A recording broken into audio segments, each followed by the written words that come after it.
Hey guys, tonight we embark on a journey that is, frankly, long overdue. Not through the smoke-filled chaos of famous battles or the glamorous escapades of spies and generals. No, tonight, we sink into something a bit more intimate. Quiet. Soggy. We're going to learn how World War II soldiers folded their socks. Nation by nation. Thread by thread. And if that sounds boring, well, that's the point. Picture yourself in a field tent somewhere in 1942. Your boots are off. Steam rises gently from your socks, because of course it's raining again, and your only real comfort tonight is the small ritual of folding those cotton lifelines. Left toe to right heel. Roll. Flatten. Whisper a prayer to your blisters. You probably won't survive this war, statistically speaking. But your socks? They might just outlive the empire. So, before you get comfortable, take a moment to like the video and subscribe, but only if you genuinely enjoy what I do here. And if you're still awake by the end of this one, tell me your location and the time right now in the comments. I love seeing where people are drifting off from. Now, dim the lights, maybe turn on a fan for that soft background hum, and let's ease into tonight's journey together. You start with the mud. Everything in World War II, at some point, gets caked in mud, your boots, your gear, and especially your socks. By late 1939, armies across the globe had already figured out that foot health wasn't just a hygiene issue, it was a morale issue. A tactical issue. A surprisingly passionate issue, actually. A soldier with trench foot is a soldier who's not marching. And a soldier who's not marching is a soldier someone else has to carry. That's why sock folding became a miniature art form, often drilled into troops with more intensity than, say, radio protocol. In some manuals, it got its own section, complete with helpful sketches and the kind of dry military tone that makes you feel like sock folding is all that stands between civilization and ruin. You're sitting in a barracks bunk, maybe in England or North Africa. The other guys are darning holes with tobacco-stained fingers. Your sergeant walks past, checks your locker, and if your socks aren't folded to spec, there's a 5-minute lecture incoming. Not about honor. About mildew. The basic reasons were simple enough. Wet socks caused blisters. Blisters invited infection. Infection meant amputation. So keeping socks dry, and packing them so they stayed that way, was a low-tech form of battlefield medicine. But as the war sprawled across every imaginable terrain, from Arctic tundra to tropical monsoon, so did the folding methods. And every army had its own idea of the proper way. Some preferred the roll, flatten the sock, fold the toe to the heel, then roll it tight like a little wool cigar. Others went for the square fold, precision corners, creased like origami. A few even taught the bundle. Tuck one sock into the other to create a self-contained unit. Sounds simple, until you try it with frostbitten fingers at 3 a.m. Of course, soldiers being soldiers, none of them actually agreed on anything. What your quartermaster told you to do and what you did in the field were rarely the same thing. That's how folk traditions formed. One guy folds his socks into tiny pillows for warmth. Another layers them into boot liners. Someone else uses one to protect his spoon. And then there's the lucky sock. Always on the bottom of the kit, never washed. It's more of a charm than an article of clothing, and every unit has someone who swears it saved his life in North Africa. No one believes him, of course. But no one asks him to throw it out, either. Historians still argue whether the prevalence of certain sock folding styles directly impacted the rates of trench foot in different theaters. Some say it was all about climate. Others argue it was doctrine. British socks were longer, American socks were thicker, Soviet socks were sometimes not socks at all.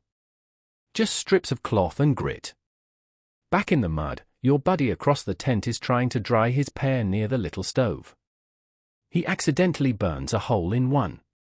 Now he has to decide whether to re-roll the pair or fold them individually. This turns into a 10-minute discussion about sock integrity. The British corporal starts drawing diagrams. Everyone is tired. You fold yours slowly, methodically, tucking the cuff just right. You place them next to your rolled shirt, your spare canteen cap, and that one mystery tin of sardines you keep saving for a special occasion. Then you exhale. The socks look fine. Not great, but good enough. You feel the kind of satisfaction that only comes from quiet order in the middle of chaos. Weirdly, that's something you'll notice across almost every army, sock folding as an act of control. The rest of your gear might be out of date, your rations moldy, your rifle jammed. But if your socks are folded, then at least one thing in your universe makes sense. Later, you watch a medic do a sock inspection. Yes, that was a thing, especially in the early years. He's got a clipboard, a flashlight, and the grim determination of someone who's seen too many feet go bad. He checks for frayed edges, dampness, lint. Someone's socks fail the test and get confiscated. That man walks out of the tent barefoot, mumbling about fascism and fungus. You and your folded pair? You pass.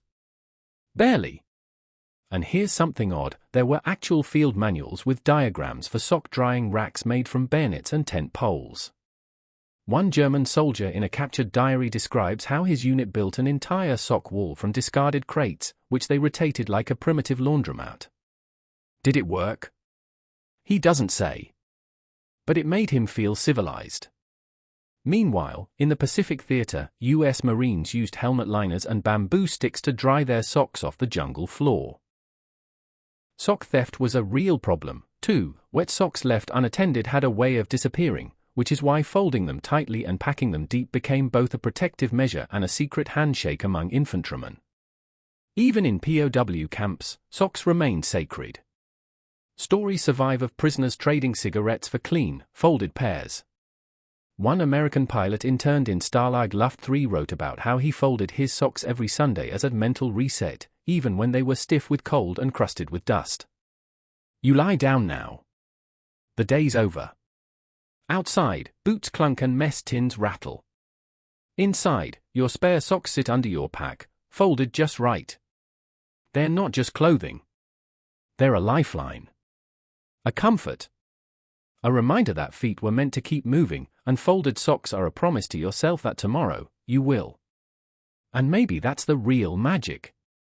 It's not just about foot hygiene or avoiding rot. It's about ritual. Quiet, stubborn, comforting ritual in a world that's lost its shape. A world where everything is unpredictable, except the way you fold your socks. The British Empire did many things with flair, bureaucracy, and insisting that everyone else in the world should be a little more British. Sock folding? Oh yes, that too. But not with flair. With grim determination. You're somewhere in North Africa, maybe 1941. The desert sand crunches under your boots like burnt toast. Your uniform itches in all the wrong places, and the flies have declared your tent a free republic. But your socks? Your socks are folded perfectly. Because you were taught the Army role. And that role is gospel. The British Army, with its centuries of colonial experience and a rulebook that could double as body armor, had very specific ideas about foot care. It was part hygiene, part drill, and part weirdly tender ritual. Recruits were instructed with deadpan precision on how to fold, roll, and store socks, sometimes before they even learned how to fire a rifle. After all, rifles don't cause blisters. Wet socks do. So you flatten each sock, heel facing up. Fold the toe to just below the cuff. Press out the creases. Then roll, not too tight, not too loose. Finish by turning one cuff over the roll to secure it like a woolen burrito. The result is tidy, stackable, and oddly satisfying. It's not just a sock anymore, it's a folded item, worthy of inspection. Back in basic training, you remember lining up with your section for kit musters, your folded socks displayed like appetizers on a mess tin. One recruit dared to stuff his into his boots instead. The corporal made him unfold and re-roll every pair on the barracks floor while quoting excerpts from the field service pocket book. Everyone else just nodded solemnly. You don't mess with the roll. Now you're stationed somewhere along the Libyan coast, and the socks are somehow both damp and filled with sand. That's the real enemy in this campaign, not Rummel, not the sun, but sand in everything. And the British response is, of course, more folding. More order. Fold your socks, keep your soul. Historians still argue whether this sock-rolling doctrine was more about practicality or psychology. Some say it really did reduce foot ailments. Others point out that folding dry socks in a tent while your water rations are down to half a cup is more about control than comfort. One soldier in the King's Own wrote that he'd rather lose his toothbrush than a clean pair of socks. You can always chew parsley, he claimed. But socks? You only get two. And if you're in the jungle, Burma, perhaps, it's a whole different game. The monsoon rain is endless. Boots squelch like soup. The humidity is so thick it feels like you're breathing through a wet flannel. And still, the sock must be rolled. You hang them inside your helmet. Under your cot. Some men even try wrapping them in oiled paper to keep them dry, which mostly results in socks that smell like kerosene. And there's the issue of size. The British Army, ever organized, issued socks in just a few standard sizes, which meant they rarely fit anyone properly. So folding became even more important. Ill-fitting socks needed to be folded just so to reduce the rub. You learn to fold around the problem.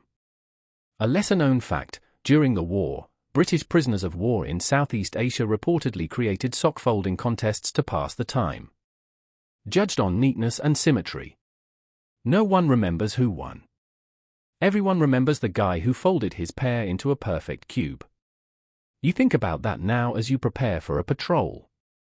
Your boots are freshly dubbined, your webbing packed. One last check of your kit, and there they are.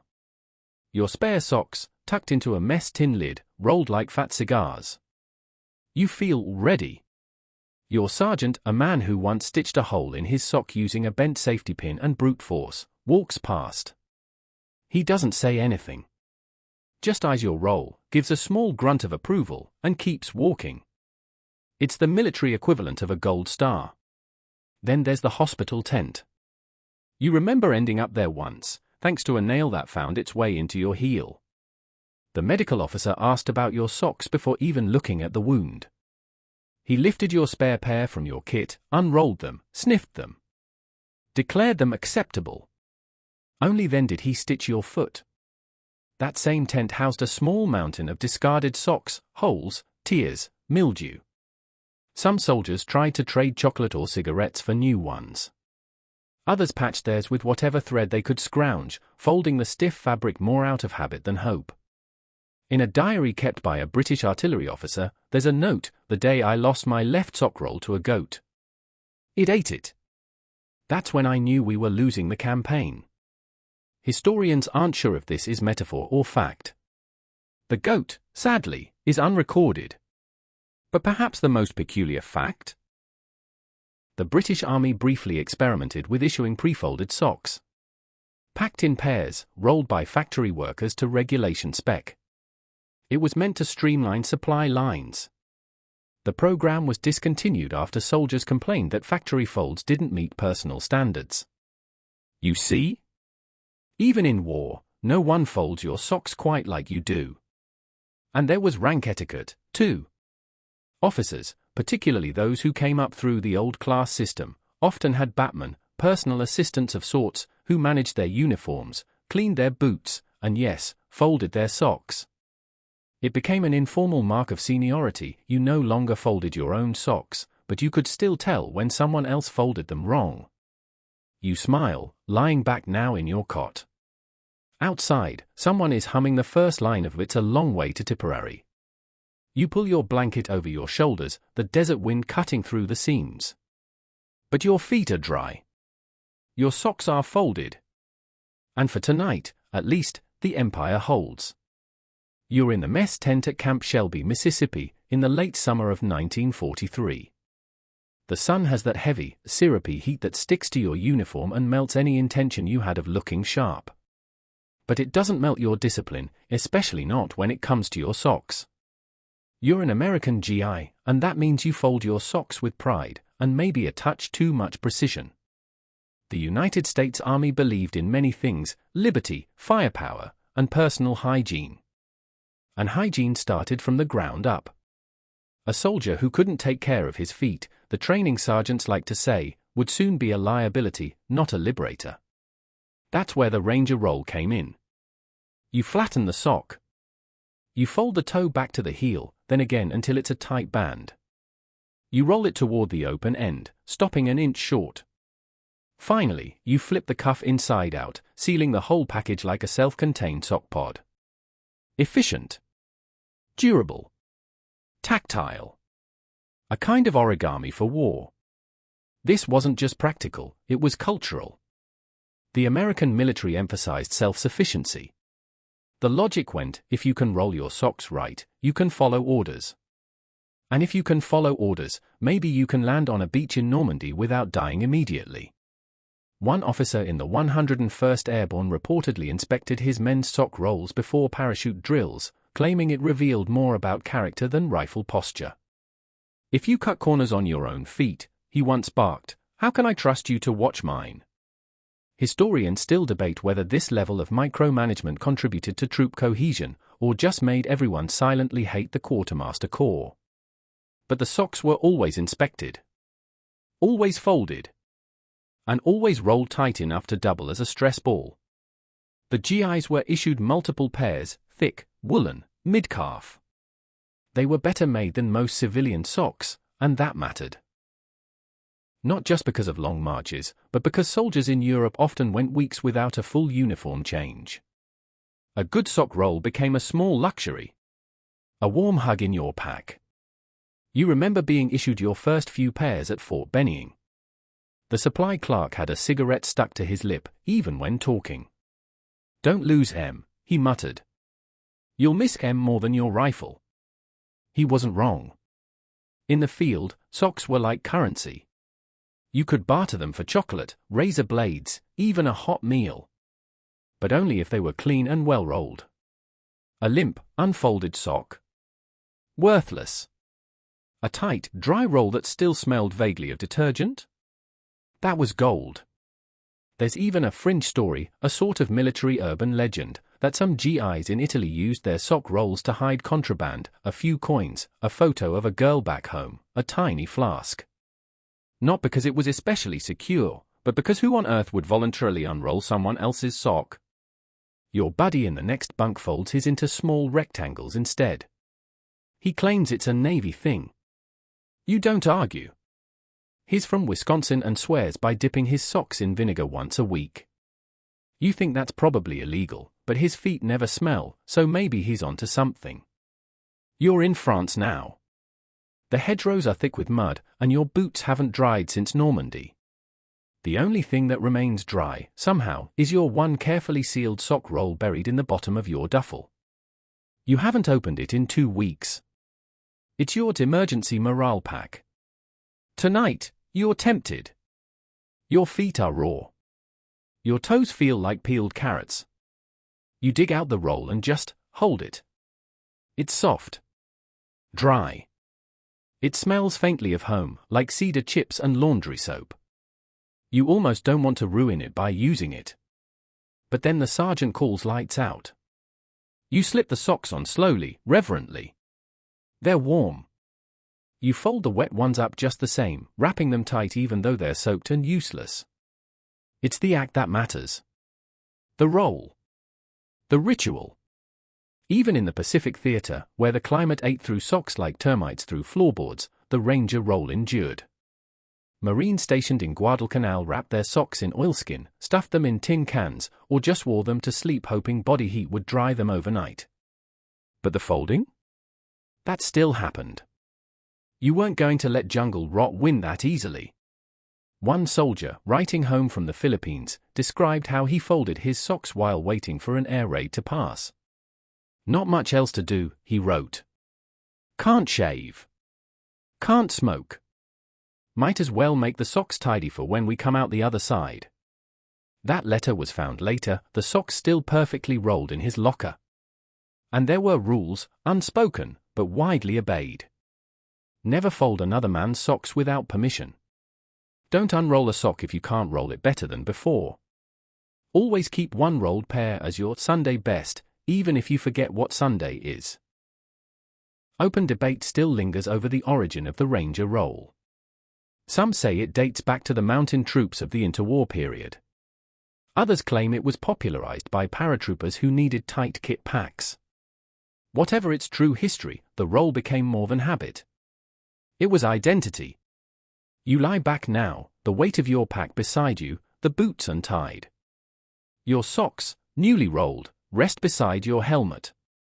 You think about the thousands of men like you, folding, rolling, packing, repeating, each of them chasing just one dry moment in the rainstorm of war. And as you drift off, you think, in a world where everything explodes, frays, and falls apart, maybe keeping your socks folded is just your way of saying no. Not today. Today, my feet stay dry. You're somewhere near Kursk now, deep in the Russian countryside, surrounded by earth that seems permanently frozen or permanently mud. No in-between. Your breath fogs the air, and your feet ache with the kind of cold that feels bone deep. You're a Red Army infantryman, and you don't fold your socks. Because, comrade, you don't have any. Not in the traditional sense, anyway. In the Soviet Union, especially in the early years of the war, the idea of socks was, how to put this, more aspirational than practical. Most conscripts received foot wraps instead. Portyanki, they were called. Rectangular strips of cloth, sometimes flannel, sometimes cotton, often whatever the local depot could scrounge. You folded them yourself, wrapped them around your feet like bandages, and hoped for the best. The logic was sound, in theory. Foot wraps dry faster than socks. They're easier to make, cheaper to mass produce, and they can be refolded endlessly in new ways to avoid pressure points. But they require skill. A sloppy wrap means blisters. A wrinkle can turn into a wound. And in winter? A bad wrap could cost you your toes. You sit on a fallen log beside the tank tracks, snow dusting your shoulders. Your boots are lined with straw, the poor man's insulation, and you're refolding your portyanki for the fourth time today. Not because anyone told you to, but because walking with even a slight fold in the wrong place feels like having a stone jammed between your bones. There's no Ranger roll here. No tidy system passed down through handbooks and supply clerks. In the Red Army, you learn by watching your squadmates. You copy the veterans. The ones who still have both feet. Historians still argue whether the Soviet reliance on foot wraps was a logistical necessity or a philosophical choice. Was it about pragmatism, or a deliberate rejection of Western comfort? Some claim the industrial bottlenecks made sock production impossible at scale. Others insist it was tradition. Tsarist soldiers wore portyanki too. This war may be ideological, but your feet don't care about ideologies.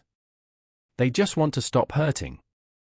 Your comrade Vasily has a trick. He folds one edge twice before wrapping, then tucks the cloth under the ankle instead of behind it. Claims it distributes heat more evenly. You try it. It sort of works. Maybe. But the real truth is, everyone's making it up as they go. You adapt or suffer. Some soldiers stitch old uniforms into makeshift socks. Others barter for the real thing, German socks looted off prisoners, American socks from Lend-Lease crates, even Czech woolens passed down like heirlooms. You remember one winter patrol where a sniper squad spent 10 minutes swapping foot wraps with each other, trying to find the pair that was least damp. Not driest. Just least damp. It became a game, a grim sort of lottery. One man even wrote a poem about it. Something about grey cloth and colder toes. There's a photo somewhere in a Moscow archive, 3 soldiers crouched in a trench, steam rising from their boots as they dry their foot wraps over a cooking pot. One smiling. The other 2 just stare blankly. Behind them, stacked on a wooden crate, are 3 neatly folded squares of cloth. Probably the closest thing to folded socks they'll ever know. And there was order, of a kind. Some platoons developed folding rituals. Fold lengthwise first. Then into a triangle. Others insisted on the opposite, start wide, wrap narrow. Arguments broke out over it, even in the bitterest cold. But you know what? It gave you something to talk about besides rations and death. The quartermaster doesn't care. His inventory just says foot cloths. Doesn't say if they're warm. Doesn't say if they've got holes. Doesn't say if they're damp with snow or just regret. You once got a pair that was stiff with blood. You folded them anyway. Because that's what you do.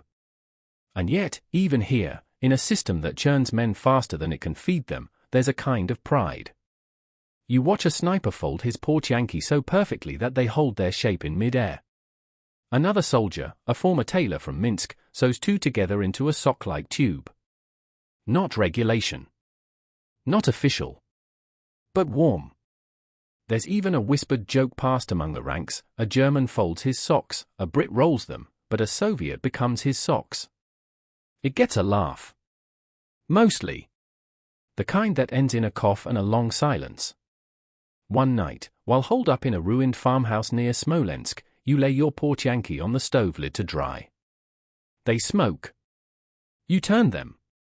You wrap them into little bundles anyway. Not quite rolls. Not quite folds.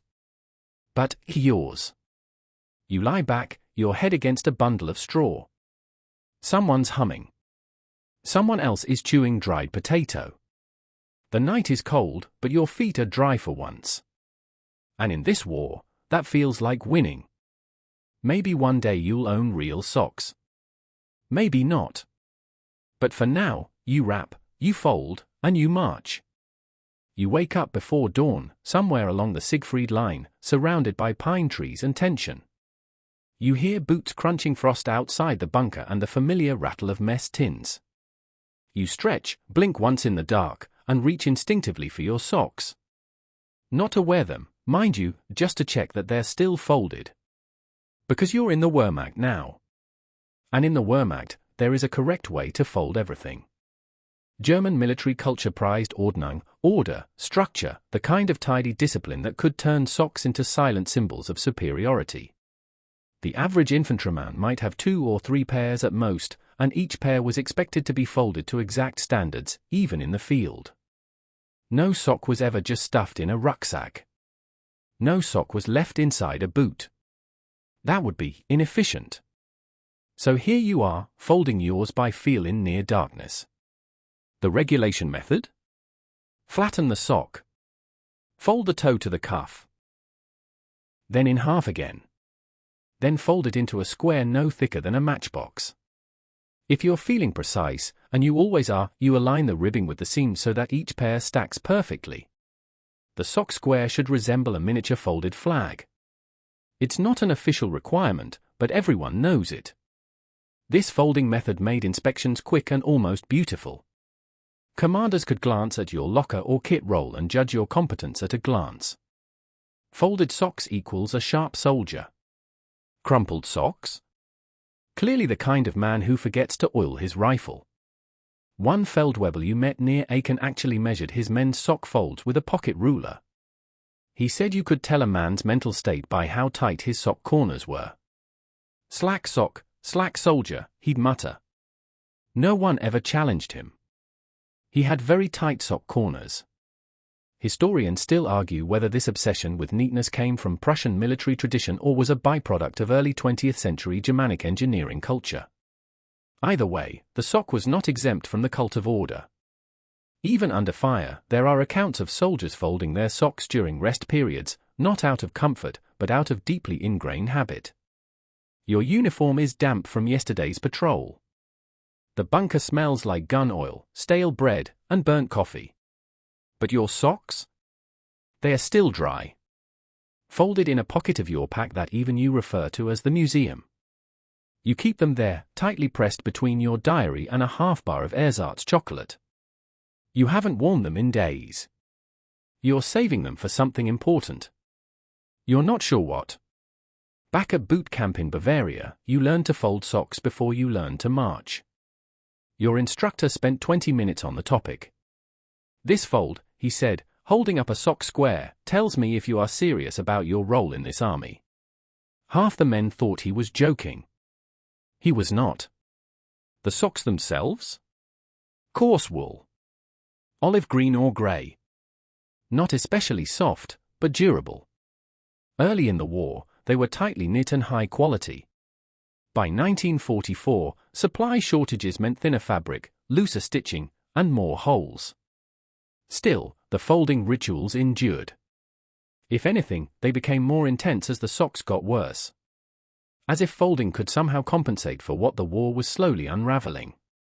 You recall a moment in the Ardennes, cold, snow swirling sideways, boots soaked through, when your comrade Franz opened his bread ration to find a tiny note from home tucked into his folded sock. His mother had written it on onion paper, and it smelled faintly of lye soap. He didn't cry. Not quite.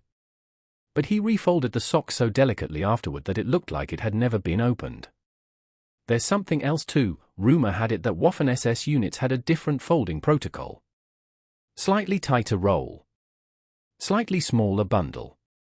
This may or may not have been true, historians still debate it, but it created an unofficial visual code. Spot the fold, guess the unit. You once saw a Panzer crewman fold his pair into tiny tubes, slide them into his boot shafts like insulation, and declare it's tactical wool. Even prisoners maintained the habit. At a POW camp in Normandy, a British soldier later recalled watching his German captors fold laundry with the same eerie precision they had on the battlefield. Socks laid out on lines like flags. Rolled. Stacked. Almost ceremonial. And then there was der Tausch, the trade. Folding wasn't just about storage. Folded socks were easier to count, to trade, and to hide. In war-torn villages, you could swap a tightly folded German sock for a whole loaf of bread. Not because it was worth more, but because it looked worth more. Presentation mattered. You lie back now, folding the pair you just washed in a puddle near the trench line. They're not clean, not really. But they're dryish. You fold the toe, line up the cuff, and crease the fabric with your thumb like you're folding a love letter. You place it under your helmet to keep it warm. The man next to you snores softly, his own socks balled up like breadcrumbs near his boots. You think about waking him to remind him to fold them. You decide against it. Maybe he just doesn't care anymore. Maybe that's more dangerous than the damp. Outside, the forest creaks. A flare arcs silently into the sky. You pull your blanket tighter, socks tucked under your coat like a rabbit's foot. You don't know if you'll be lucky tomorrow. But tonight, your corners are crisp. The rain is warm here, warm, heavy, and endless. You're crouched beneath the low-slung torp of a forward bivouac in the jungles of northern Burma, your uniform damp for the third day in a row. Leeches are a constant threat, your boots are perpetually soggy, and yet, somehow, your feet still need care. You're a Japanese soldier in the Imperial Army, and unlike the Western powers, you don't fold your socks at all. Because you don't have socks. You have kaihan, cloth leggings, foot wraps, and a few other battlefield improvisations depending on the season, the terrain, and the whims of the supply chain. Socks, in the Western sense, were luxuries reserved for parades or officers with clean boots. On campaign? You wore split-toe tabi or wrapped your feet in thin cotton squares. Folding? Not really the point. You've just peeled off your foot wraps and hung them over a bamboo pole carved with teeth marks, somewhere between a makeshift clothesline and a jungle shrine. The wraps hiss quietly as the steam rises from them. The air smells of sweat, soil, and gunpowder. You squint at them. They're torn, slightly singed. Still usable. Japanese infantry doctrine emphasized endurance over comfort. Pain was expected. Foot hygiene, while taught, wasn't coddled. You learned to toughen the soles, build calluses, endure blistering marches barefoot if necessary. Folding your wraps at the end of the day was something you did, but not for order. For survival. You refold them now, into rough squares. Nothing tight. Just neat enough to keep the dirt off. You stack them next to a tin of rice and a bamboo spoon. There's no inspection coming. But you do it anyway. Because even the emperor's soldier needs to feel human sometimes. One officer in the South Pacific was said to use origami folds on his foot wraps, purely as habit from a boyhood spent folding cranes with his mother. He claimed the triangle fold reduced edge friction. No one knew if it worked. But it looked beautiful before it was ruined by mud. The official Senai Kumiari supply guidelines recommended tabi or foot wraps depending on climate, but by 1943, most futgi was improvised from parachute silk, rice sacks, or the linings of destroyed uniforms. You saw one soldier walking in 2 left boots stuffed with tree bark and tied on with field telephone wire. He folded his footcloths into rolls, then unrolled them slowly each night like reading a book. Historians still argue whether Japan's foot gear failures contributed to the staggering rate of tropical ulcers and amputations among its troops. Some say it was lack of resources. Others believe it was ideology, that suffering was an expected part of the imperial soldier's journey. Whatever the reason, you didn't get socks. You got cloth, you got thread, and you got blisters. You recall one elder in your unit, he called himself Saito-san, though that probably wasn't his name, who wrapped his feet in silk and insisted on folding the wraps into tiny envelopes at night. "I want to feel like I still live in a house," he once said. "Even if my house now has no roof and smells like dead frogs. Tonight, your wraps are dry for once." You flatten them, fold in thirds, and tuck the ends under like a burrito. They'll go in the corner of your shelter, next to your helmet and a pouch of pickled plum. You lie back on a bed of woven reeds and feel your heart beat slow. The jungle hums. And yet, the ritual matters. Another soldier, Motsuda, your radio man, keeps his wraps folded in a sealed ammo tin. It rattles every time he moves. He claims the airtight box keeps them free of insects. It doesn't. But it makes him feel safer. The psychological value of a folded wrap? Immeasurable.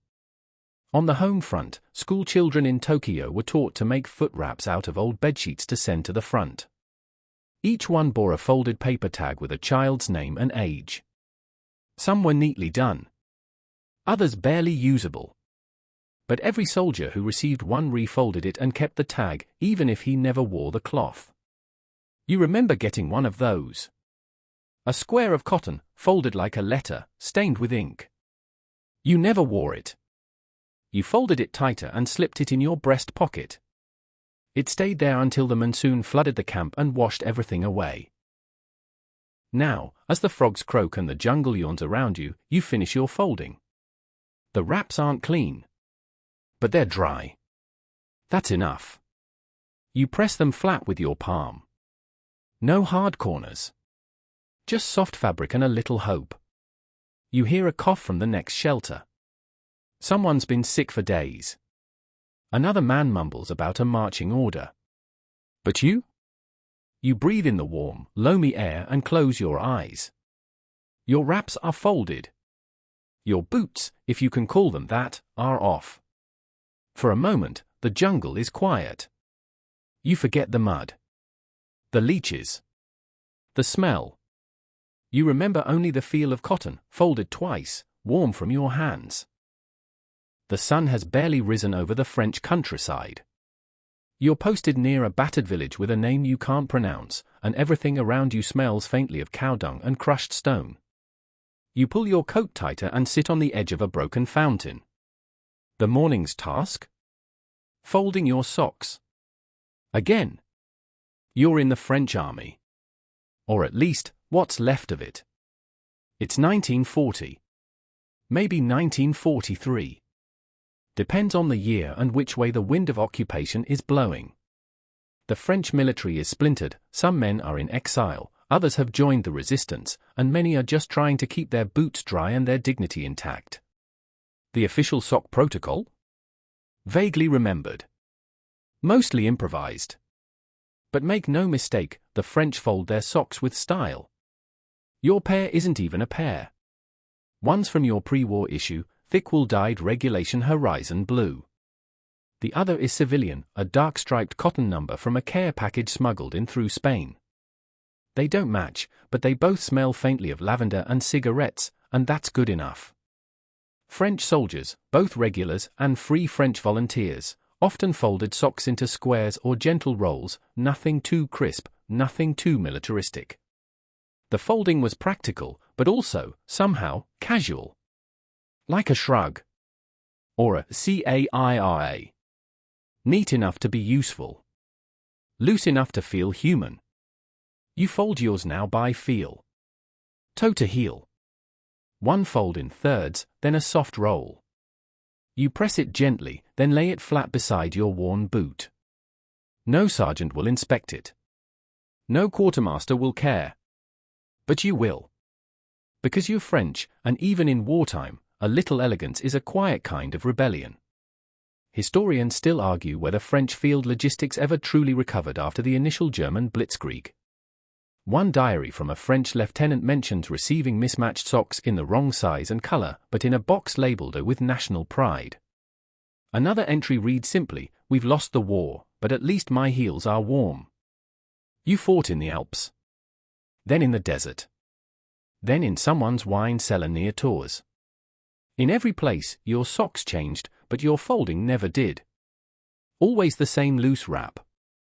Always the same slow tuck. There's comfort in repetition, even when the nation itself seems to have come apart at the seams. One resistance fighter you met, Henri, who claimed to be a chef before the war, had a whole ritual. He'd wash his socks in red wine, hang them on a stolen Nazi bicycle, then fold them tightly into a triangle and tuck them inside his hat. Said the wine killed bacteria. Probably nonsense. But his feet always smelled vaguely festive. You're part of a free French unit now, operating under British command in North Africa. The sun is unrelenting, and your boots are filled with sand half the time. You fold your socks daily, mostly as a symbolic act. The heat destroys everything. But your socks? Still neat. Still folded. There's a corporal who folds his into miniature roses. No one knows why. He won't explain. He just smiles and keeps doing it, even in the trenches. You've watched him unfold one slowly before a patrol, as if unfurling a letter from a lover. Maybe he's just trying to feel something softer before facing more shellfire. Back in Vichy-controlled France, some conscripts were issued synthetic socks that melted when washed too hot. Others were told to wear civilian pairs with army boots. The result? Blisters the size of medals. Folding didn't help much. But it felt like something. Like resistance, in miniature. You remember a woman in Lyon who smuggled socks to the marquis in hollow loaves of bread. Each pair was carefully wrapped in waxed paper, folded, and tied with string. You never got one of those, but you heard about them. Everyone did. The sock loaves, they were called. Soldiers would unwrap them like Christmas gifts. Sometimes the paper had notes, "Pour Q2 marches encore." So that you can keep walking. Tonight, your socks are folded again. Damp from the rain, dry at the edges. You roll them gently, as if not to wake them. There's no one left to impress. But you do it anyway. Because there's beauty in small order. Because folding socks means you're still alive. Because folding socks means France still exists. The sun dips again, and you lie back on your pack. Somewhere, accordion music plays faintly over a crackling radio. You close your eyes, socks warm from your lap, folded and waiting. You dream of Paris. Of cafes. Of shoes that don't leak. But mostly, you dream of clean socks, folded in drawers, under a roof that isn't falling down. The wind slices down from the Dolomites like a knife made of ice and old grudges. You're somewhere between an alpine slope and a supply depot that ran out of everything last week. You stamp your feet to keep the blood moving, then kneel beside a rock ledge to check your kit. 2 soggy socks come out first. You're Italian. You sigh. Sock folding in the Regio Esercito, the Royal Italian Army, wasn't exactly an institution.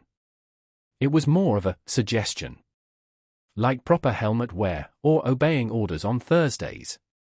But despite the reputation, Italian troops weren't careless. They were adaptable. Improvisational. And when it came to their feet, they had to be. You peel off one sock. It steams faintly. The fabric is coarse and worn thin in the heel. Still, you stretch it out on your knee, run your thumb along the seams, and start to fold. The Italian fold? It varies. Some men use the square fold, heel flat, toe folded to the top, creased into a neat block that tucks easily into a haversack. Others favor the scroll, rolled from toe to cuff and then pinched shut with string, rubber bands, or just wishful thinking. You use whatever works. What makes Italian sock culture unique is that it reflects the broader wartime truth of the Italian military: never quite enough gear, but always just enough ingenuity. Soldiers in North Africa use tent canvas to patch their socks. Mountain troops stuff dry grass inside wool liners. And in Sicily? Socks were sometimes replaced with repurposed shirt sleeves. Historians still argue whether Italy's logistical breakdowns were due to bad planning, poor supply lines, or Mussolini's spectacular detachment from military reality. The sock situation doesn't solve the debate, but it certainly adds texture. One Alpine infantryman wrote in his journal, "My feet have known betrayal, frostbite, and the flavor of boot polish. But never comfort." You once received a pair from a Red Cross volunteer in Milan. She folded them delicately into a triangle, tied with a bit of ribbon. You didn't want to wear them. You unwrapped them like they were pastries. Folded them back the same way after the first march, despite the smell. There's a certain theatre to it, this sock business. One man in your unit, called Bruno, always had a joke, folded his socks into little cannoli and said it was to remind my feet they belonged to civilization. Another would wrap his pair in wax paper every night, even when the paper disintegrated after a week of sleet. Folding wasn't enforced, per se. Italian officers were more focused on morale, cigarettes, and pretending things were under control. But among soldiers, it became a kind of etiquette. A folded sock, even if riddled with holes, said, "I'm still trying." A wadded one said, "I've given up." You knew which men to avoid based on their sock habits alone. In the Libyan desert, sand turned your socks into exfoliating pads. Folding helped keep the grains from grinding into the fabric. You'd roll them inside out first, give them a shake, then roll them back and fold them into a compact square. Sometimes you'd soak them in wine vinegar to kill odor, less for hygiene, more for morale.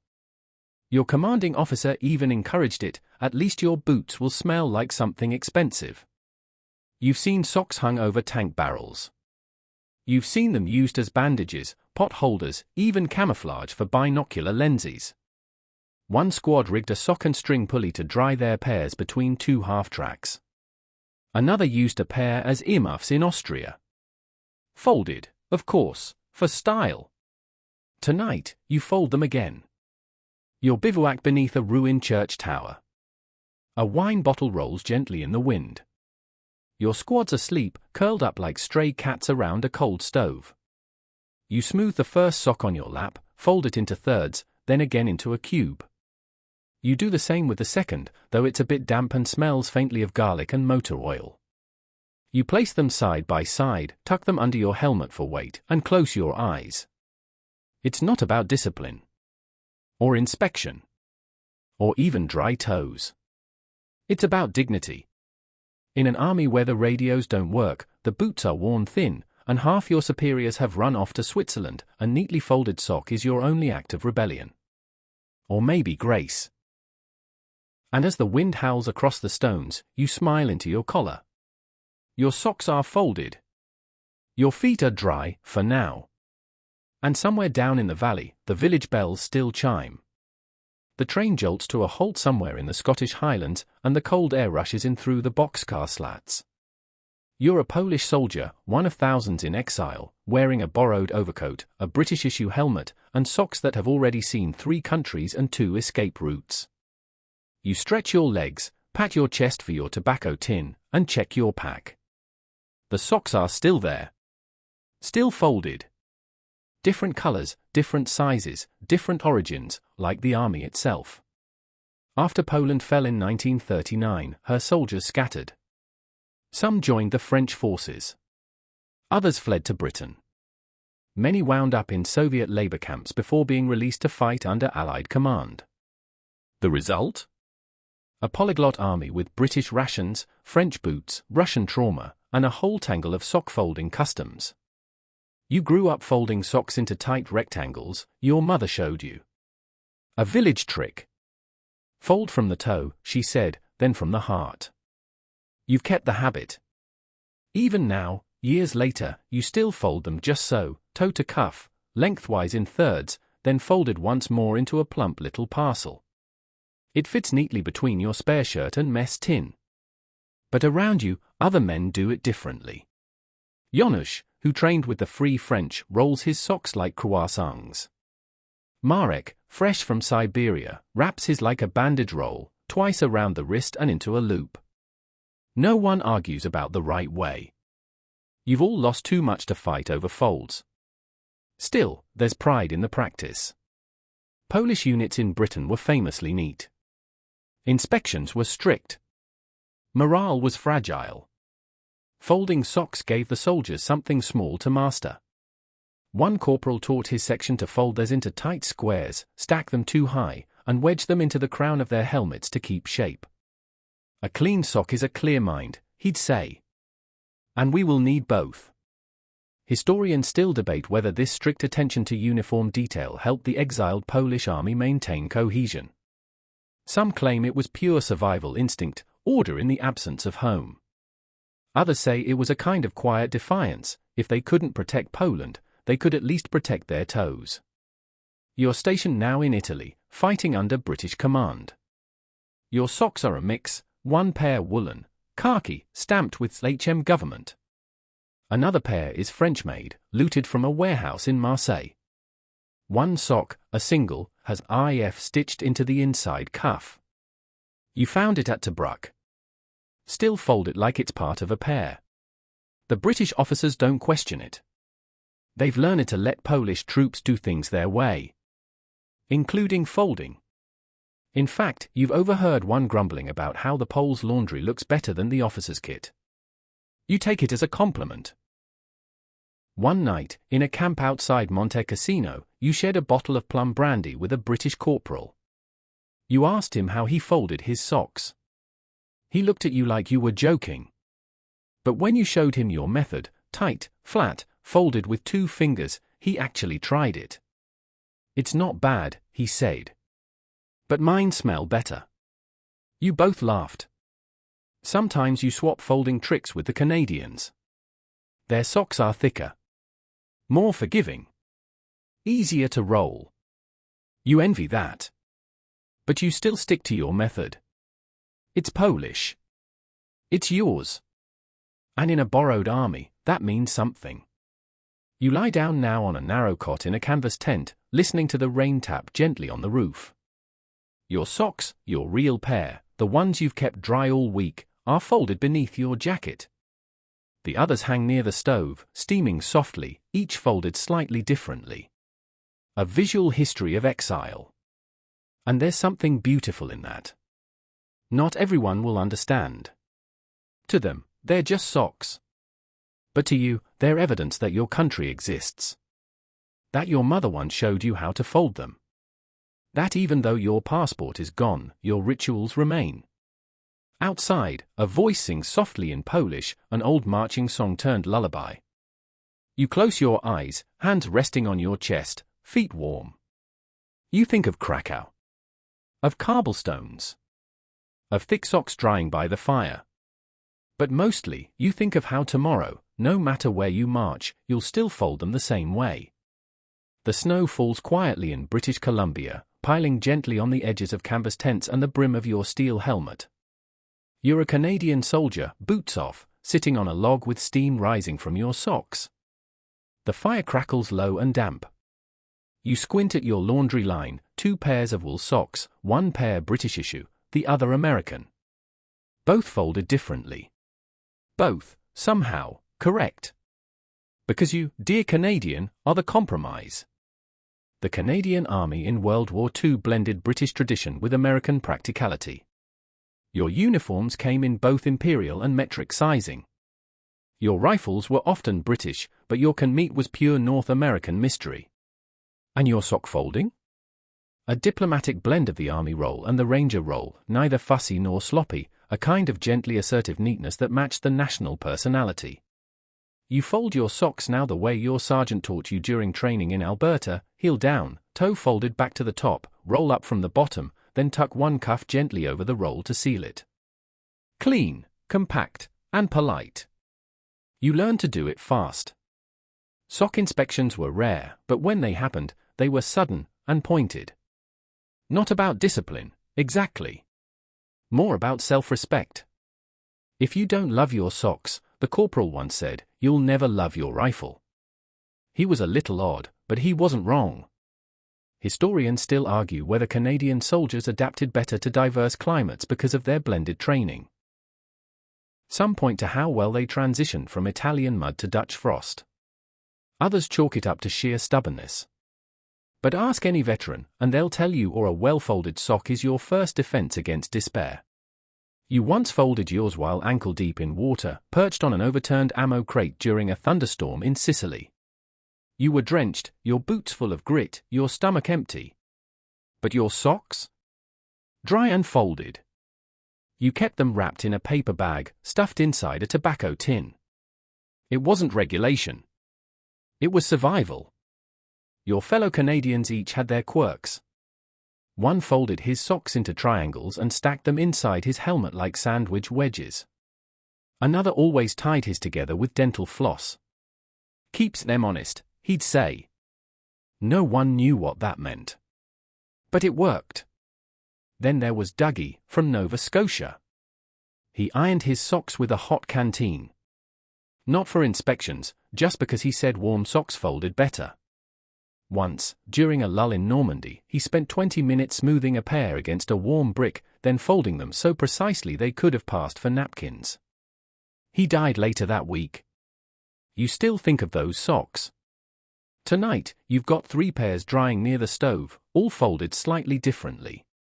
One with British corners. One rolled like an American burrito. One folded loosely in thirds, a little crooked, but perfectly dry. You pick that one. There's a comfort in variety. The Canadians were known for a certain laid-back efficiency. You didn't fuss unless fussing helped. But you didn't slack off either. Folding socks became a quiet nod to order. You might not spit-shine your boots, but you'd never shove a damp sock into your rucksack. That would just be rude. The supply lines weren't always kind. Sometimes your socks came in the wrong size. Sometimes they came late. Sometimes not at all. But even the roughest wool pairs were folded with care. One soldier wrote in a letter home, "Got socks today. Size too big." Folded them twice. Still grateful. In the Netherlands, during the final months of the war, you met a Dutch boy who'd lost everything. His house. His school. His family. You gave him your only dry pair of socks, freshly folded, warm from your chest pocket. He didn't say anything. Just nodded, then disappeared around the corner of a ruined shop. You never saw him again. But you remember the look he gave them, like they were gold. Maybe they were. Now, as the fire dies down and the night curls up around your tent like a sleeping cat, you lie back and tuck your folded pair under your head like a pillow. One eye open. One foot still warm. You can hear someone humming "Oh Canada" in the next tent over. Off key, but with heart. You close your eyes and smile. Because no matter how far from home you are, your socks are folded, your feet are dry, and you've got just enough left in you to march again tomorrow. The monsoon has come early, and your feet are already soaked through. You're crouched on a patch of packed mud outside a tent in Assam, watching your breath mingle with the mist. You adjust your belt, flick a leech off your shin, and reach for the small canvas satchel beside you. Inside, between a pair of spare bandages and a tin of chilies, are your socks, folded as carefully as you can manage. You're a soldier in the Indian Army, serving under British command, and your sock routine is a collision of empires, climate, and compromise. You unfold one gingerly. The cotton is thin, dappled with mildew, and warm from body heat, because that's how you kept it semi-dry overnight, pressed against your ribs like a baby bird. You stretch it across your knee. The shape is lopsided, but still serviceable. You fold it toe to heel, flatten the sides with your thumb, and then, out of long habit, roll it back into a tight bundle. It's not the way the British taught you in training. But it's yours. In the Indian Army during World War II, composed of Hindus, Sikhs, Muslims, Christians, Gurkhas, and more, uniformity was encouraged, but improvisation was essential. Sock folding reflected this. Some regiments followed British-style kit layouts, complete with perfectly rolled pairs. Others developed local techniques suited to the subcontinent's extremes, folds that allowed quicker drying, looser rolls to reduce mildew, and cotton wrappings bound with jute string. You were trained in a British cantonment, where the NCO barked folding instructions in clipped English, as if rolling a sock wrong would collapse the empire. But once you reached Burma, all that discipline melted into the humidity.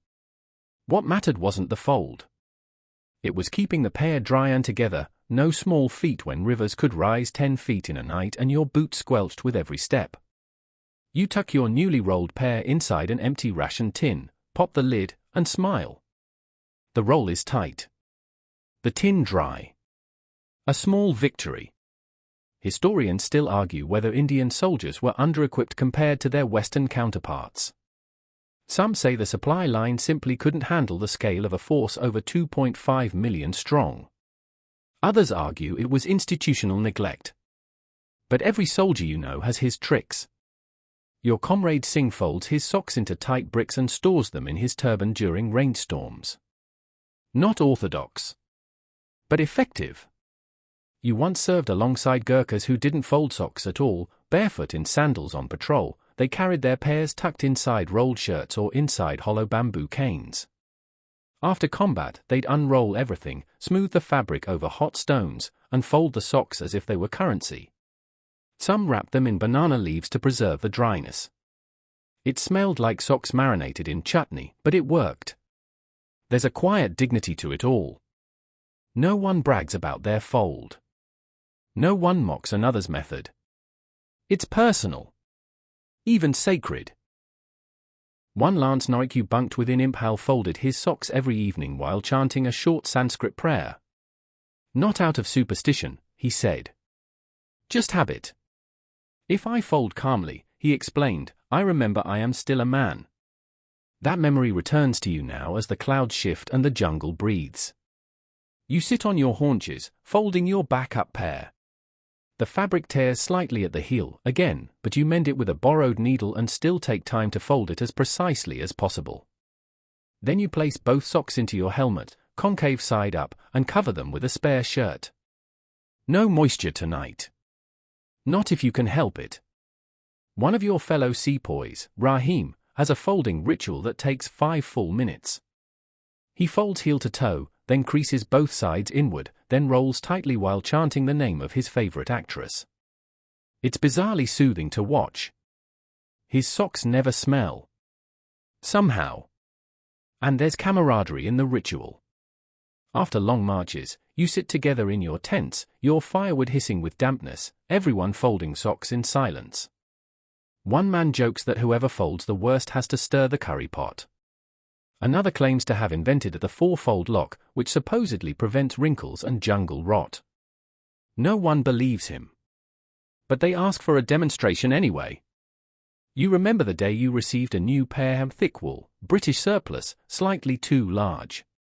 You didn't wear them for 3 days. You just carried them, perfectly folded, under your blouse like a talisman. When the rest of your kit fell apart, those socks still looked sharp. They became your good luck pair. Still are.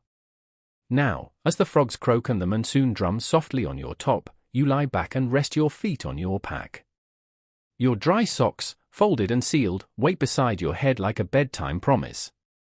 You smile at the thought, feet that hurt less, blisters that heal faster, one more march with dignity intact.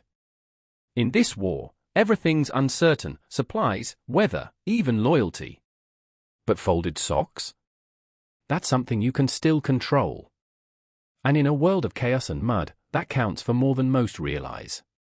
Dust coils upward as you march along a dirt road in western China, your boots thudding rhythmically against the packed earth. The sun beats down like a drum.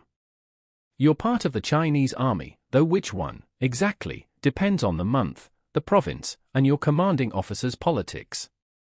Nationalist or communist, Kuomintang or Red Army, you all have one thing in common: sore feet and terrible socks. Or no socks at all. You rest under the sparse shade of a camphor tree and slip off one boot. A piece of cloth peels off with it, thin, stained, more rag than garment. You examine it, refold it instinctively, and sigh. You're not sure if it qualifies as a sock, but it's yours. It's the last clean thing you own. Socks were in short supply across China's vast and fractured wartime armies. Kuomintang troops received limited Western aid, boots, rifles, uniforms, and yes, sometimes socks, from the Americans via the Burma Road or airlift. The Red Army had to improvise, binding feet with strips of linen or hemp, or wrapping cotton rags around ankles like bandages. Folding was mostly about function. But it still became a habit. Your method is quick and efficient: fold the cloth from toe to midfoot, then wrap twice and tuck the edge. It's less of a sock and more of a ritual bandage. But it keeps the dust out, and folding it carefully helps you feel like you're maintaining some control. Historians still debate whether Lend-Lease gear, including socks, was equitably distributed among nationalist forces, or whether it was hoarded by elites in supply depots far from the front lines. What's certain is this: if you got real socks, you folded them like they were silk. Because next week, they might be gone. You remember receiving a proper pair, thick, olive drab, American-made, from a downed pilot whose shoes you helped retrieve from a river. He handed them to you like treasure. You folded them slowly, reverently, pressing the toe to the heel, flattening every crease. You wore them 3 times. Washed them in boiled river water. Folded them again. You still dream about them sometimes. The Red Army approach was even more minimalist. You met a partisan once, barefoot, shirtless, all bones and determination, who carried his sock folded inside a gourd. It was a square of cotton with holes at both ends. He unfolded it each night, shook out the ants, folded it again, and told you it brought him luck. "It remembers my mother," he said.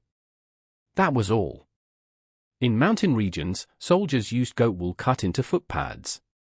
They weren't really socks, but they were folded anyway, bound with string, pressed under stones to keep shape. You shared a fire once with a man who shaped his into thick little wedges and dried them on hot bricks. He folded them so tightly, they bounced when dropped. And there was a joke passed between battalions in Yunnan and Guangxi that if you could fold your socks with one hand, you deserved an officer's commission. You tried once. Nearly fell into a ditch. Folding meant survival. Folding meant cleanliness. But it also meant unity across factions, languages, and ideologies. Whether you marched for Chiang Kai-shek or Mao Zedong, you folded what little you had. One veteran, who'd served in both armies at different points, claimed he could tell which side someone fought for just by how they folded their socks. "The Reds roll tight," he said. "The Blues make squares." It's probably not true. But you like to believe it anyway. In the makeshift barracks near Chongqing, you fold your sock wraps every night. You line them on a crate, one faded blue, one white with a patch. You fold them like dumplings, soft edges tucked in, corners pressed flat. Your comrade next to you folds his tighter. You don't say anything. But you notice. Tonight, your pair has dried on a bamboo pole strung with telegraph wire. You retrieve them gently, slap the dust out, fold them into a clumsy roll, and place them inside your helmet. You lie back on a mat of bundled newspapers and close your eyes. The war still howls outside, but your feet are dry. And that, here, now, is peace. The jungle isn't quiet. It never is. You're somewhere in New Guinea, though exact locations have become more rumor than map, and the humidity is so thick you feel like you're wearing the air. Your shirt sticks to your back, and your boots squelch with each cautious step. You're an Australian digger, rifle slung over your shoulder, and your socks folded. Maybe damp. Definitely sacred. The Australian Army inherited much of its military tradition from Britain but carried it with a slightly more relaxed swagger. You were issued British-style khaki wool socks, but the folding? That was all yours. You sit on a log, reach into your kit bag, and pull out a pair, frayed at the toes, dyed slightly green from washing in river water. You don't fuss. You flatten one on your knee, toe to heel, fold it over once, and roll it up like a meat pie. You give it a pat when it's done. That's it. That's the Australian way. The digger roll, as you jokingly call it, wasn't taught in manuals. It wasn't passed down by stern sergeants. It evolved naturally, like everything else in the bush. Practical, no frills, and just neat enough to keep the fungi away. Historians still argue whether the Australian Army was more field effective due to its informal discipline, or if that informality caused needless suffering. Your feet don't care. They just know that dry socks mean fewer leeches, fewer blisters, and fewer nights writhing around scratching trench foot with a mess spoon. One bloke in your unit, a wiry fellow from Queensland named Mick, swears by what he calls the snake-proof fold, a technique where you roll the socks, then stuff one inside your boot as a decoy. Stops them slithering in for warmth, he claims. Nobody's ever seen this happen. But no one's willing to take the risk either. You recall arriving in Port Moresby and being told, almost casually, that your most important piece of kit wasn't your rifle or your bayonet, it was your second pair of socks. The officer, smiling like a man who'd already lost 2 toes, made you repeat it. You've never forgotten. By 1942, Australian supply lines were stretched and socks became battlefield currency. Troops would swap them for tin peaches, field knives, even newspaper clippings from back home. But folded socks? Those were worth more. Folded meant clean. Folded meant cared for. Folded meant you were someone who knew things.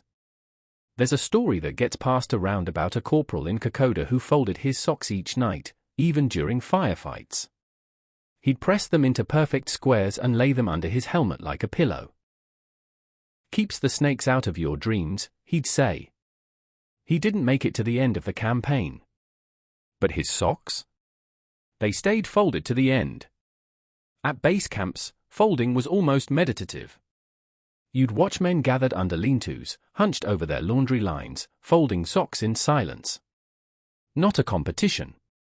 Not a chore. Just a ritual. You once compared folding styles with a bloke from the 6th Division. His roll was loose and wide. Yours, tighter and longer. You nodded. Mutual respect. And then there were the wild cards. One soldier you knew, a bushman from Western Australia, used to tie his socks into tight knots and claim it helped keep the warmth in. Completely false, but he did it every night. Another fellow made tiny sock envelopes, tucking in the toes like a letter. He said it was to impress the nurses. There were no nurses. But we all folded a little neater after hearing it. You're off patrol now, back at a forward camp built mostly from mosquito nets and determination. Your boots are off. You're finally sitting still. And you fold your last clean pair with a small sense of triumph. 1 crease, 2 rolls, a gentle tuck. You nestle them into your kit bag like a pastry. A wallaby rustles somewhere in the bush. A fellow digger lights a cigarette with a matchbook printed in Sydney. You lie back, head resting on your folded greatcoat. Your dry socks rest by your knee, folded, soft, a promise for tomorrow. And as the jungle buzzes its nighttime lullaby, you exhale slowly and think, maybe the war won't end tomorrow. Maybe the boots will stay wet. But tonight, my socks are folded. And that's something. You press your back against a cold brick wall in the 18th arrondissement of Paris, breathing shallowly through your scarf. The sky is grey, the air tastes like coal dust, and somewhere down the street, a radio coughs out fragments of a forbidden broadcast. You're part of the French resistance now, and sock folding. It's not a routine, it's a secret. In the Free French forces abroad, sock folding mirrored British discipline. But here, in the shadows of Nazi-occupied France, things were different. Socks became smuggled, hidden, repurposed, folded not for comfort but for concealment. You didn't just fold them. You disguised them. You tug your spare pair from the hidden pocket sewn into your jacket lining. One is old French army issue, mended 3 times and faded into a dull grey. The other is civilian, striped, possibly German. You're not even sure anymore. But you fold them anyway. First, flat. Then folded lengthwise. Then in thirds. But the last fold isn't for symmetry, it's to wrap around something small, a key, a microfilm strip, a razor blade. You've folded socks that held train schedules. Forged papers. A single capsule of penicillin for a sick boy hiding in a wine cellar. There's no correct fold here. Only what works. But still, there's a rhythm to it. One that calms the hands. One that keeps you steady. Historians still argue whether the resistance was more of a symbol or a practical fighting force. But there's no debate over the ingenuity of its members. Socks were part of the toolkit, used as silencers on pistol barrels, as sound buffers in crates, even as message pouches tied under bicycles. Folded just right, they could pass unnoticed through a checkpoint. You remember your first delivery mission. The instructions were simple: the parcel is inside a sock. Do not unfold it unless safe. You carried it 20 kilometers. You slept with it under your arm. You folded it back up after reading the note, just out of instinct. No one told you to. But it felt wrong to leave it loose.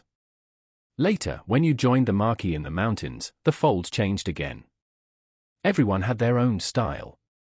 One woman from Lyon folded hers into a triangle and tucked it into the collar of her coat. Said it reminded her of how her mother used to pack her lunch. One former police officer rolled his so tightly they looked like cigars. He claimed the smaller footprint made them easier to hide in fence posts and hay bales. And then there were the British trained operatives, the ones parachuted in with impeccable gear, sharp accents, and perfectly folded sock rolls. You watched one of them once, perched on a stone wall, folding a dry pair after landing in a muddy field. His hands moved like he was still in a London barracks. You wondered if he noticed how everyone else just tied theirs to the inside of their boots and prayed for dry weather. Still, he showed you a trick, the reverse roll. You flatten, fold the toe to the heel, roll backwards, then fold the cuff inward toward the fabric instead of over it. Creates a flatter profile. Less bulk. Easier to conceal in a hollowed-out book. You've used that trick ever since. There's a woman in your cell who folds her socks into tiny squares, wraps them in wax paper, and writes tiny messages inside.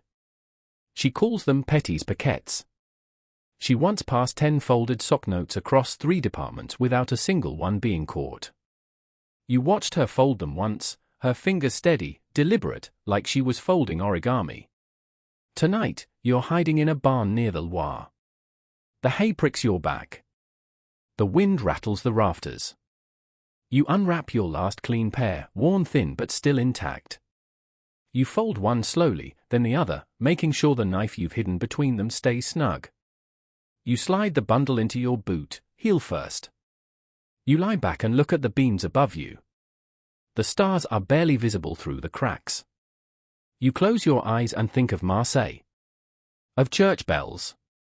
Of the way your sister used to line up socks on the radiator in the old apartment and fold them like pastries. Now, folding means something else. It means readiness. It means secrecy. It means, strangely, hope. Because one day, you tell yourself, you'll fold socks not for hiding things. Not for wrapping up resistance in cotton layers. But just because they're clean, and warm, and you have a dresser to put them in. Until then, you fold them like they're loaded. The sun is setting behind a craggy ridge in the Pindus Mountains, turning the snow patches a kind of faint orange that almost looks warm. It isn't. You're hunched near a low fire, coat wrapped tight, rubbing your hands together and watching the flames lick the blackened stones. You're a Greek partisan now, part of the Andarts, the resistance fighters who've turned the mountains into a hiding place, a battleground, and a home. And nestled somewhere in the folds of your coat is a single pair of socks. Folded, always. Not out of discipline. Out of necessity. You pull them from your pack, thick, itchy wool. Handmade. Possibly stolen. Probably Greek. Or Italian. Or Bulgarian. It's hard to say. You've patched them 3 times with sheep's wool and dental thread. Still, they're warm. Or they will be. After a good airing by the fire and a proper fold. You spread one out on your lap, balancing your rifle against your knee. Your fingers are stiff. You flatten the sock, roll it from toe to cuff, and then fold it in half, your usual mountain bundle. Simple. Compact. Easy to slide into a coat pocket or wrap in a headscarf. Nothing fancy. Just what works. Historians still argue whether Greece's partisan movements were united by cause or simply proximity. But most agree their resourcefulness was unmatched. When the boots gave out, the socks held on. When the radios failed, the notes were stuffed into folded socks and passed hand to hand, town to town, shepherd to shepherd. You remember the day your group ambushed a convoy and came away with crates of Italian socks, still wrapped in brown waxed paper, folded into immaculate rectangles like linen napkins. You spent the night refolding every single pair. Not because you had to, but because it felt like victory. The folds weren't Italian anymore. They were yours. There was a shepherd boy who joined your unit at 16. Didn't speak much. Carried all his gear in an old flour sack. He used to fold his socks into tiny, perfectly even triangles and tuck them under his armpits at night. Claimed it was the only way to keep them dry and away from the goats. You asked once where he learned to fold like that. My grandmother, he said. She said socks should sleep close to your heart. You think of that now as the wind picks up, ruffling the flames and carrying the scent of pine and gun oil. One of your comrades swears that folding your socks before sleep helps your dreams stay soft. Another swears it stops the lice. You don't know which to believe, so you keep folding anyway. Earlier today, you crossed a frozen creek in soaked boots, feet numb to the ankles. You changed into your last dry pair after wringing out the wet ones and folding them carefully, even though they were sopping. The habit is too deep now. Even ruined socks deserve a little dignity. There's a woman in your band, Elena, who folds hers like flat scrolls, ties them with twine, and labels them in pencil, wet, half dry, ready. You asked her once why she bothered. She just raised an eyebrow and said, when your feet are the only thing you have control over, you look after them. Then she handed you a folded pair, coarse brown wool, and said, from my sister. She said fold them like a letter. You still have that pair. Sometimes you unfold them, run your fingers along the hem, fold them back slowly, and tuck them into the lining of your coat. You haven't worn them yet. You're saving them for something. Maybe the end of the war. Maybe for the first day you can sleep indoors again. Tonight, you dry your socks by the fire, rotate them once, and fold them into tight bundles before slipping them into your bag. The fire's fading, and someone is singing an old folk song, something about the sea and wind and a girl with long braids. You lie down with your head on your rifle, your coat drawn up, and your socks safely folded beside your chest. The air is cold, but the mountain is quiet. You stare at the sky. The stars look like they're folded, too, creased into place. And as your eyes close, you think, this war has taken a lot. But it hasn't taken this. Not yet. You exhale sharply, watching your breath curl into the stillness like a spirit escaping. Snow crunches beneath your boots, layers of it, hard-packed and sharp, the kind that numbs your toes in minutes and burns them the moment they start to thaw. You're a Finnish soldier in the Winter War, or the Continuation War, or one of those endless skirmishes against both cold and invaders. You've stopped to change your foot wraps. Not socks. Never socks. Those are for warmer, softer armies. You crouch beside your ski pole, under your boot laces, and peel off the damp wool layers that have protected your feet since morning. Steam rises immediately. You wince, flex your toes, and reach into your rucksack for a dry pair of gel keratin foot cloths. Not folded yet. That's next. Finnish soldiers didn't usually wear traditional socks. They wore layers of wrapped cloth, usually strips of flannel or rough wool, folded and tied in precise ways. These foot wraps were older than rifles, passed down like recipes. The right fold could keep your foot dry for a whole day. The wrong one? That was a frozen blister waiting to happen. You flatten the cloth, line up the toe edge with your fingers, and fold it corner to corner. Then you rotate it 90 degrees and fold again. You do it all slowly, in silence, like folding paper for a fire ritual. You're not in a rush. In Finland, rushing gets you frostbite. Historians still debate whether the Finnish army's use of foot wraps instead of mass-issued socks gave them a logistical advantage. Fewer machines needed. Less textile waste. Easier to clean, quicker to dry. Some say it was necessity. Others say it was just Finnish stubbornness. The truth is probably both. You fold the second gel keratin, this time a little tighter, creasing it with the edge of your mess tin. Then you stuff them into your inner coat to warm them up before wrapping them on. You learned that trick from a vanha Jakari, an old soldier with 3 toes left and a heart full of folklore. He told you once, a foot wrap folded well is a bullet dodged. You weren't sure if he meant it literally. But you didn't ask. In the forest outposts near Lake Ladoga, there's a kind of ritual to sock and wrap care. You hang them over the stove flap, rotate every hour, press them between canteen lids, or just hold them under your armpits while you sleep.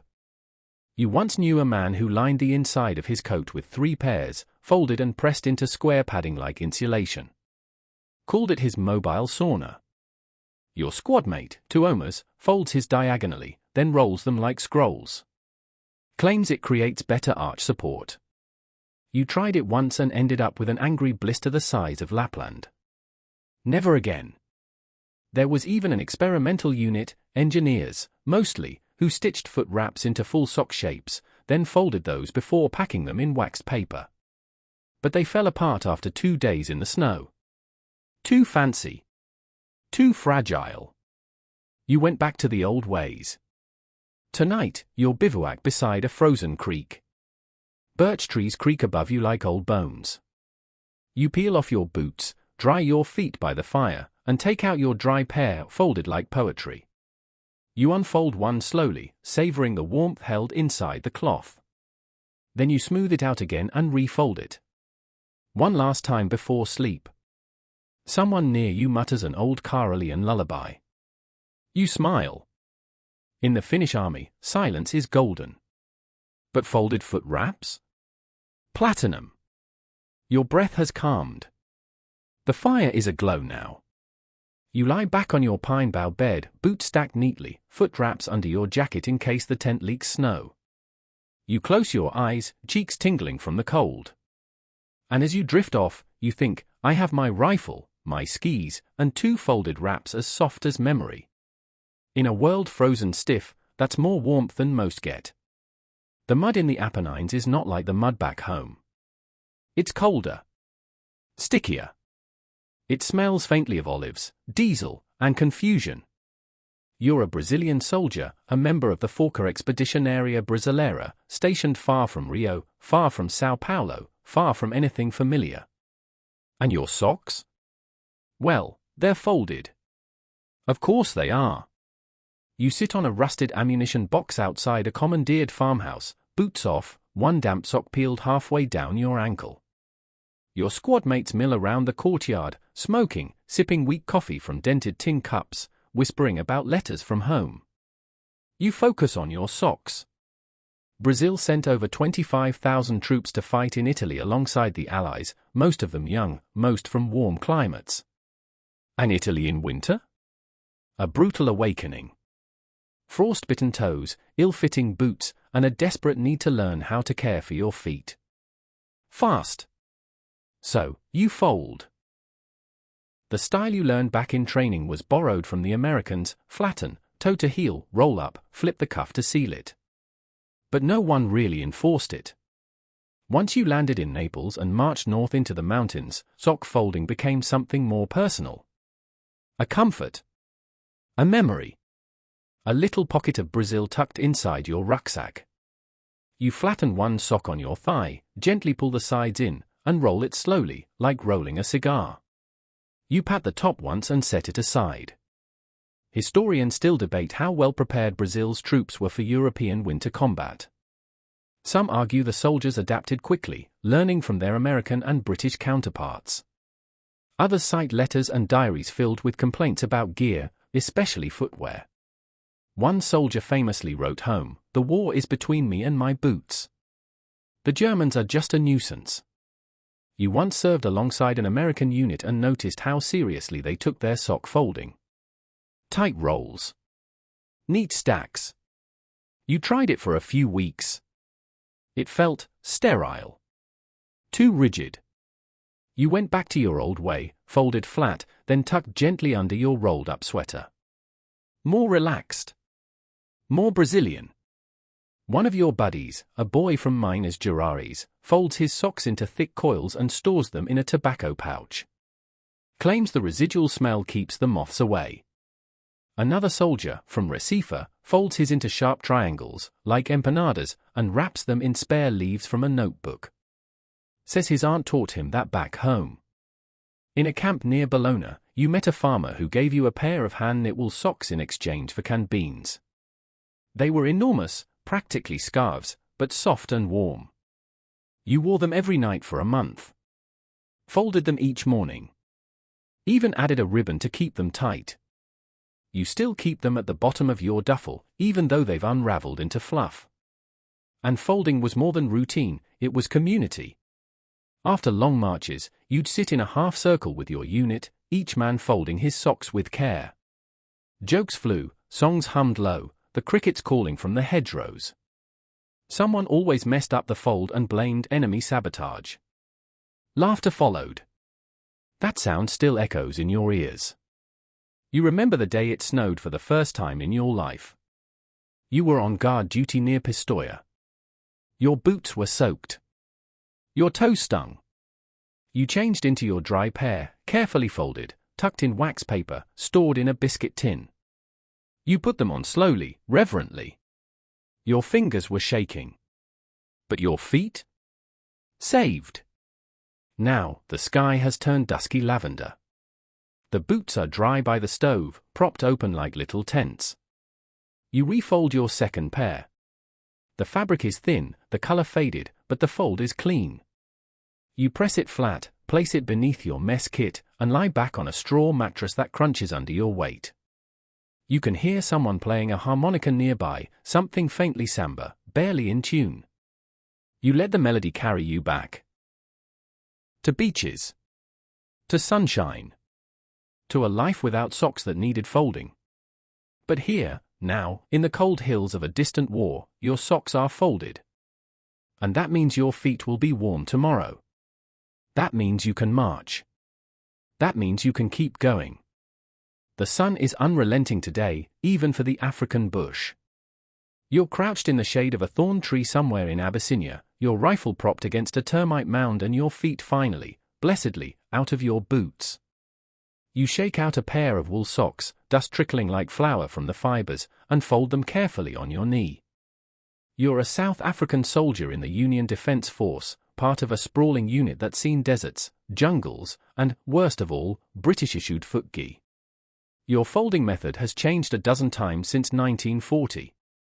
You started with the British Army roll, tight, formal, tucked like a ration packet. Then you tried the looser half roll the Rhodesians favored. These days, you use what your mates call the swagman's wrap, toe to heel, roll halfway, then fold again and slide the pair into a sock-sized cloth pouch made from an old khaki shirt. Dust stays out. Morale stays up. Historians still argue whether the South African forces were logistically agile or just exceptionally good at improvisation. Your socks are proof of both. You've worn them through the sandstorms of Egypt, the jungles of Madagascar, the icy mornings of the Italian campaign, and somehow, they're still folded every night, even if they're more whole than wool. Back in Durban, your quartermaster handed you 4 pairs. One was too small. One got stolen. One disintegrated after a Nile crossing. So now you have 1.5. And you guard them like treasure. You flatten the clean pair on your thigh, pressing out the creases. You've noticed a trick: if you fold them tightly, then place them beneath your sleeping mat overnight, they dry more evenly. A corporal from Pretoria taught you that. He used to press his socks like they were love letters. Even ironed them with a hot water bottle, once. He's gone now. But the trick lives on. Your friend Masilo, a Swana scout, folds his socks with curious precision, a flat scroll tied with twine, then stored inside a hollowed-out gourd for safekeeping. You asked him why once. He shrugged and said, "The foot listens when you fold with respect." You're not sure what that means. But you've started folding slower ever since. In Italian towns, the locals call your unit I Sudafricani, a name whispered half in awe, half in confusion. They've never seen soldiers from Johannesburg, from the Cape, from the Veldt. And certainly never imagined those soldiers folding socks on cobblestones, sharing folding tips with free Frenchmen, Polish lancers, and occasionally a very confused American MP. There's even a rumor, probably invented, that one South African officer wrote a field guide to sock maintenance, complete with hand-drawn diagrams and poetic footnotes. One section, it said, read, "A man with folded socks will never go mad entirely." No one ever found a copy. But everyone agrees, it sounds true. You're stationed now near Florence. The wind is cooler, the morning's misty. You fold your socks each dawn while drinking weak tea and waiting for the day's orders. Sometimes there are none.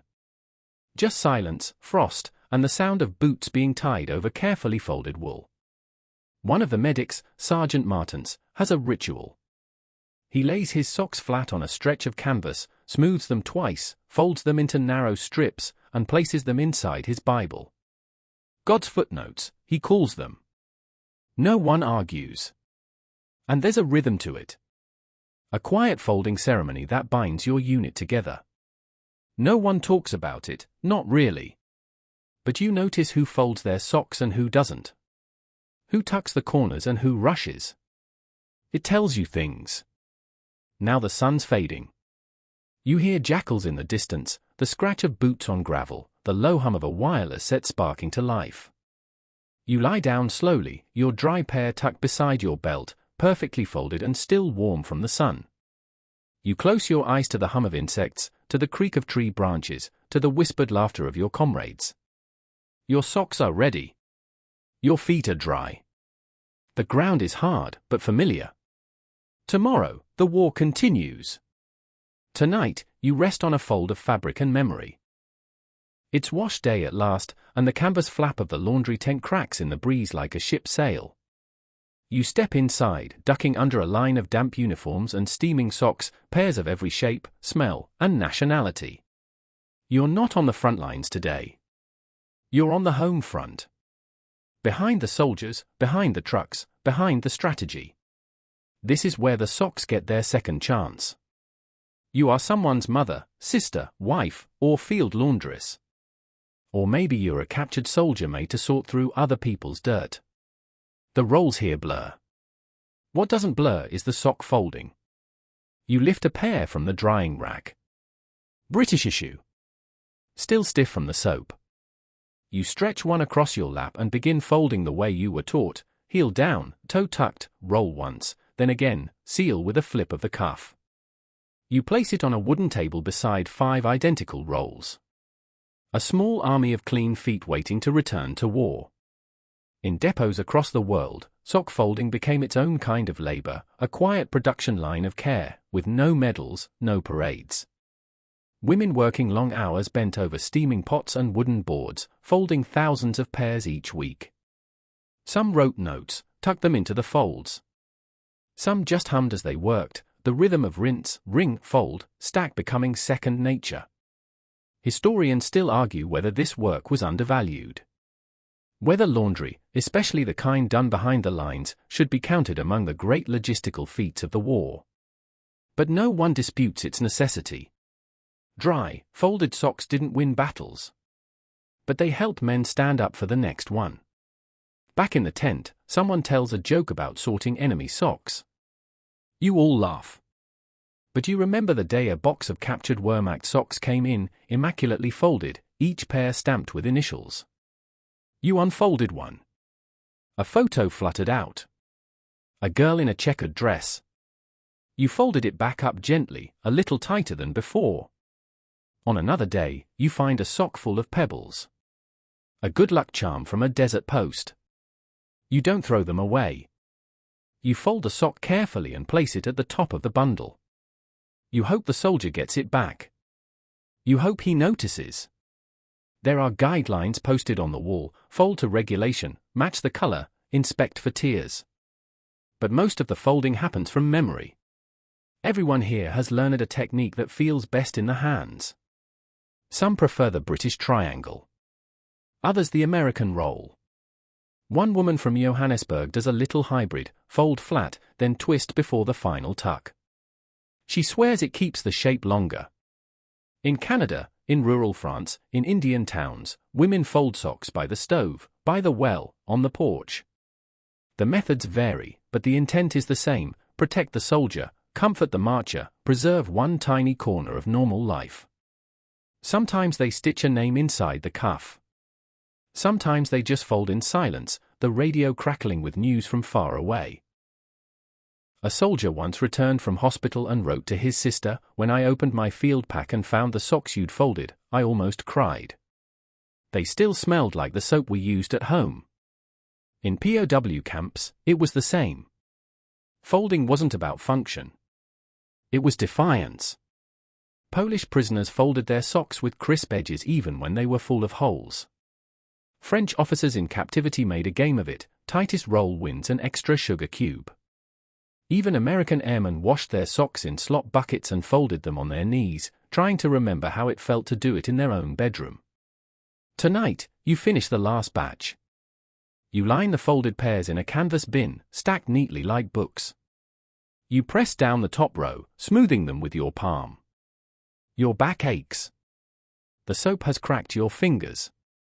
But the socks are warm, dry, and ready to return. Outside, a truck rumbles. Someone yells. The bin is hoisted away. You sit on the edge of a crate and fold one last pair, just for yourself. A spare.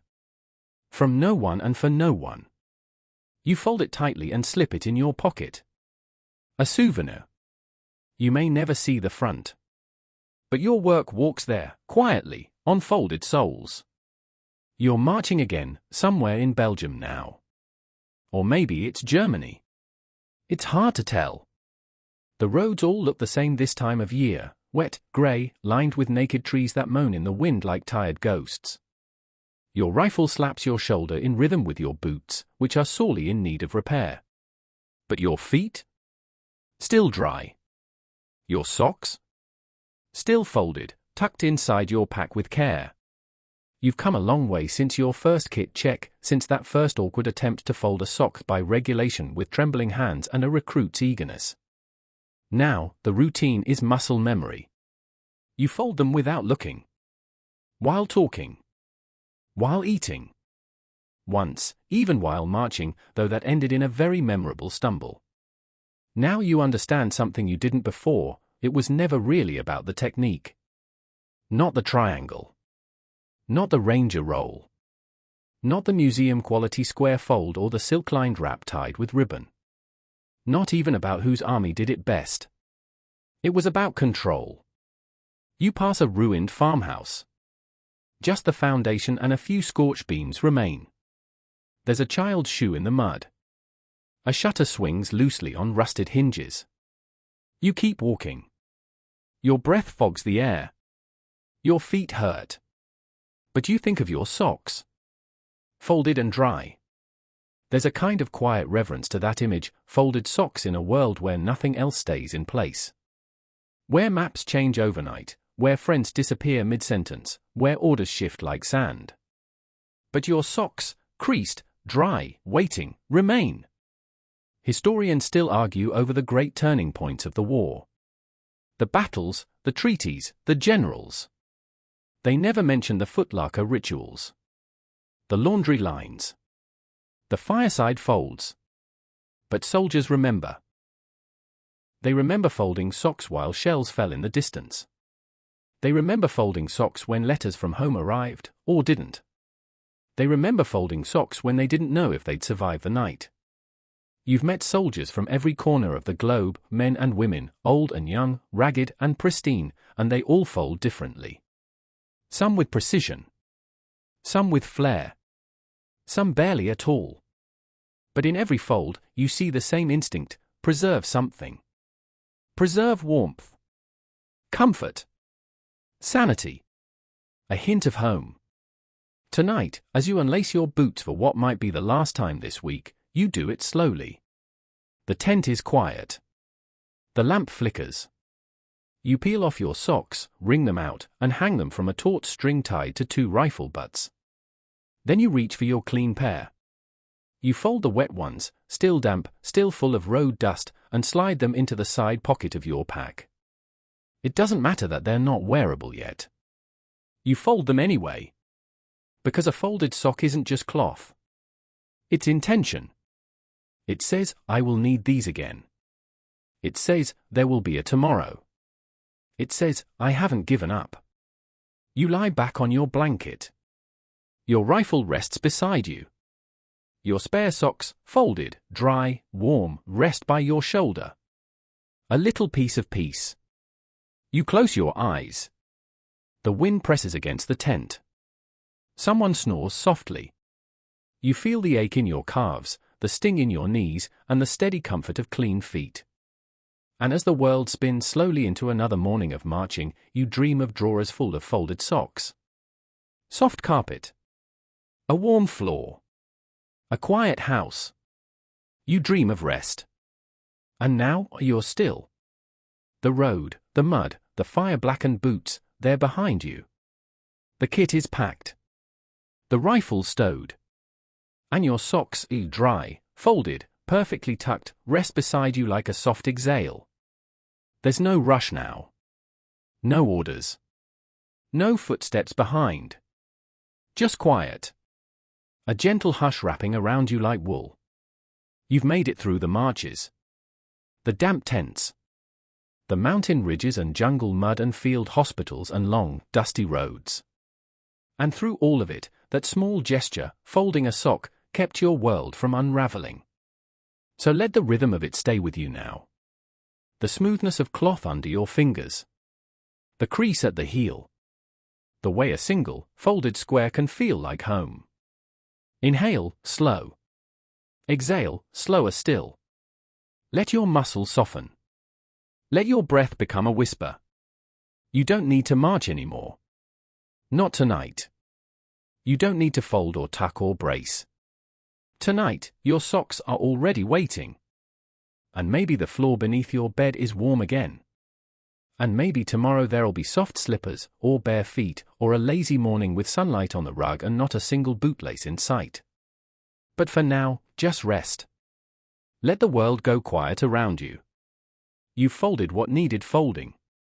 And you've kept something safe. Sleep well.